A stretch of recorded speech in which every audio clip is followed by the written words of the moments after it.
Hi guys, இனி நம்ம மூவியில் ஹார்டின் படத்தோட ரிவ்யூ தான் பார்க்க போகிறோம். இந்த படம் இப்போ ஓடிடியில் அவைலபிளாக இருக்குது, தமிழில் அவைலபிளாக இருக்குது. மறக்காம செக் அவுட் பண்ணி பாருங்கள். இது ஒரு லவ் ரொமான்டிக் மூவியாக வெளிவந்திருக்கு. இப்போ இந்த படத்தோடைய கதையை பார்த்துடலாம்.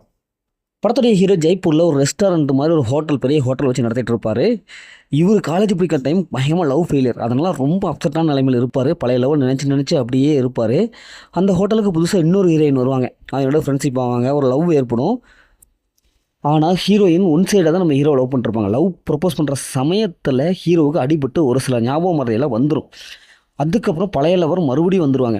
இப்போ இறுதியில் நம்ம ஹீரோ எந்த லவ்வர் சூஸ் பண்ணுறோம், பழைய லவ்வா இல்லை புதிய லவ்வா அப்படிங்கிற மாதிரி கதை போகும். இறுதியில் என்னாச்சு அப்படிங்கிறது தான் இந்த படத்துடைய கதை. இந்த படத்துடைய பாஸ்ட்னு பார்த்தாவே இது ஒரு முக்கோண காதல் கதை. இப்போ மாலைக்கு அப்புறம் தமிழில் முக்கோண காதல் கதை வந்திருக்கு. இதில் நடித்து எல்லாமே சூப்பராக பர்ஃபார்ம் பண்ணியிருக்காங்க. குறிப்பாக ஹீரோயினுடைய கெமிஸ்ட்ரி நல்லா ஒர்க் அவுட் ஆயிருக்கு. 3 பேருடைய கெமிஸ்ட்ரி நல்லாவே இருக்குது. லவ் ரொமான்டிக் சீன்ஸ் நல்லாவே இருக்குது. குறிப்பாக இந்த படத்துடைய லொக்கேஷன் ஜெய்ப்பூர் வந்து சூப்பராக காமிச்சிருக்காங்க.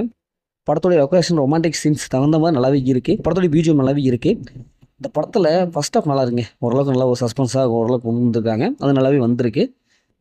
அதேமாரி ஒரு நல்ல ஒரு மெசேஜ் சொல்லியிருப்பாங்க, அது நல்லாவே இருக்குது. இப்போ இந்த படத்தோட மைனஸ்ன்னு பார்த்தாவே கதை தாங்க. ஏன்னா பார்த்து பழகி போனால் அதே அரைச்சமாக தான் அரைச்சி வச்சுருக்காங்க.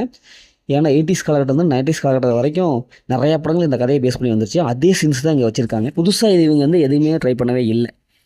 அதேமாதிரி ஒரு சில சீன்ஸில் பார்த்து பழக்கப்பட்ட சீன்ஸாகவே இருக்குது. ஏன்னா ஏகப்பட்ட படத்தில் பார்த்தா அதே சீன்ஸ் தான் இங்கேயே இருக்குது. கிளைமேக்ஸ்க்கு முன்னாடி சீன்ஸ்லாம் அப்படி தான் இருக்குது. ஈஸியாக கெஸ் பண்ணலாம். ட்விஸ்ட் எண்டிங்கில் எதுவுமே இல்லை. எமோஷனல் அதனால் கனெக்ட் ஆகவே இல்லைங்க.